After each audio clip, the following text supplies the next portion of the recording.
9:33. Yes. Okay, so after 7 seasons, it's the final watch for SEAL Team. Playing Lisa Davis, a tough-minded intelligence agent on the series, is actress Toni Trucks, and she is joining us this morning with a little perspective on this long-running show. Toni, great to see you. Welcome back. Thank you. It's been a couple years since we chatted, right? Yeah, not that many. You know, maybe 9. Exactly, right? It's great to have you back here on the couch. Let's talk about this series, which had its finale airing yesterday. And so for you, talk about the series finale and the anticipation kind of leading up to it. Oh my gosh, I think there was so much anticipation. Yeah. People are so attached to this show in a way that I couldn't have possibly imagined. So there was a lot of anxiety, I think, on and off camera, and for the fans alike about what will happen. Is there really a way that we can wrap this up and have people feel good? Did you feel good? I did. Yeah. I did. I kind of had a whirlwind of emotions reading the script, and ultimately I was like, this does feel good, and the responses that I've gotten from the fans have been the same. Yeah, so I'm sure as we were approaching the finale, season 7, you're probably like reminiscing on all the great times you had with the classmates, your teammates. Yes. Any moments stick out in your head? Oh, so many moments. After 114 episodes, we really have a lot. But, I remember, speaking of being pregnant, I remember being pregnant, and then they would hide my belly behind boxes, computers, like all the normal schmormals. But in this last season, I had this really great little Easter egg where they had written in I was talking about like a coffee creamer I loved, and they named it the Cassius Creamery, which is my son's name is Cassius. Oh, nice. And so it was so sweet. So I got on set, and there was like this beautifully made creamer, and I was like, Cassius Creamery, and I, like in the scene, I'm just talking about how much I love Cassius Creamery. Right. And so it just felt like this nice little gift that the writers gave me there in the last season. I like that little Easter egg of like the personal connection right there, right? We like little Easter eggs. We have a clip. Let's take a look, and then we'll talk about it, okay? Let's do it. Bravo team will support an agency regime change operation aimed at fracturing the Taliban and curbing China's influence in the country. We're going back to Afghanistan? Your mission is to infill the former high-ranking Taliban official, Hamid Amir, who was exiled after siding with the Northern Alliance. The agency still believes one dude can overcome thousands of years of war. One man, along with the 150 million cash he will transport to help spread his influence. Well, vets can't get health care, but we can make All a right, for a lost what's cause. going on here? Some serious. Always something serious on SEAL Team. Yeah. So in that scene, and kind of overall, it is high stakes, high energy, lots of stunts that are going on too. So for you, kind of like, was this a full body performance? It was. It was.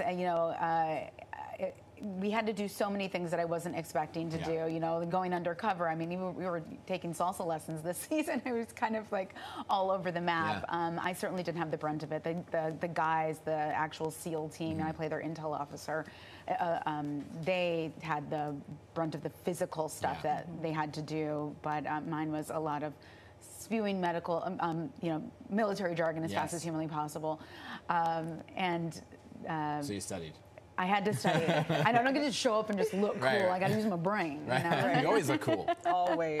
So obviously we saw you there being a strong female character here. For you, what does it mean to play that strong female lead amid a male-dominated cast? Oh gosh, this was really such an education for me. Knowing women make up roughly like 21% of the military, and so you're outnumbered no matter which way you look at it. And being the only female series regular on the show, I felt that extra added pressure and importance that I needed to do a really good job, since I really felt like I was representing all of these women in a real way. I got to get it right. And I kind of babysat the character in a big way. If any time I felt like the character was failing, I'd be like, I can't have her fail. She cannot fail. Right. We don't have time for this. No time. But the writers have been lovely, and I think they did a beautiful job. Our showrunner, Spencer Hudnett, showing the full expanse of the female experience and what that can be for the underbelly and the good of that being in the military. Well, because not only are you representing the women, but these are real people, like that are out there serving, and because of that, you give back in so many ways to so many veterans, men and women, right? Yeah. On the back end of all of this, talk about some of that work.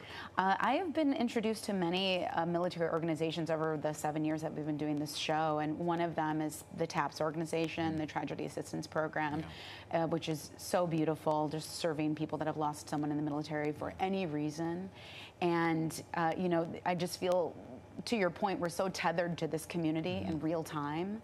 So I think having a relationship with them, an actual relationship with this living, breathing entity, just enriches our performances. And I think that that's why the veteran community responded to this show so deeply. You're also working to bring awareness for hearing loss. Yes. Why is that cause so near and dear to you? You know, I've always had hearing loss, and it was since, you know, kindergarten when you get it checked, right? And the doctors were always just told me, you know, come back when you're 75, you know, kind of shrug your shoulders.